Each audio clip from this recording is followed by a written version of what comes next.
मतारिणी मो केन्दुझर राणी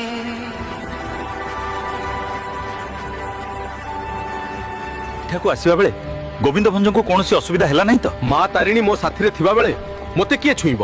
ମାଙ୍କ ରକ୍ଷା ଥିଲେ କିଛି ଭୁଲ ହେବ ନାହିଁ। ଆଜିଠାରୁ ତୁମେ ଜୟ ଗୋବିନ୍ଦ ଭଞ୍ଜ ମହାରାଜ ଉପାଧିରେ ସମ୍ମାନିତ ହେବ ଏବଂ ଉପହାର ସ୍ୱରୂପ ପୁରୀ ଆଠଗଡ଼ ଅଧୀନରେ ଥିବା ଆନନ୍ଦପୁର ଅଞ୍ଚଳ ଆପଣଙ୍କୁ ପ୍ରଦାନ କରାଯିବ।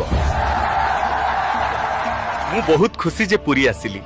ମୋର ନମ୍ର ନିବେଦନ ଯେ ମୁଁ କାଞ୍ଚିରୁ ଆଣିଥିବା ପ୍ରଭୁଙ୍କ ପ୍ରତିମାକୁ କେନ୍ଦୁଝର ନେଇଯିବି ଏବଂ ମୁଁ ମଧ୍ୟ ମା ତାରିଣୀଙ୍କ ପ୍ରତିମାକୁ ମୋ ସହିତ ନେଇଯିବି। ତୁମେ ସମସ୍ତଙ୍କୁ ନେଇପାର, କିନ୍ତୁ ପାତାଲିରେ ବାସ କରୁଥିବା ମା ତାରିଣୀଙ୍କୁ କିପରି ନେବ?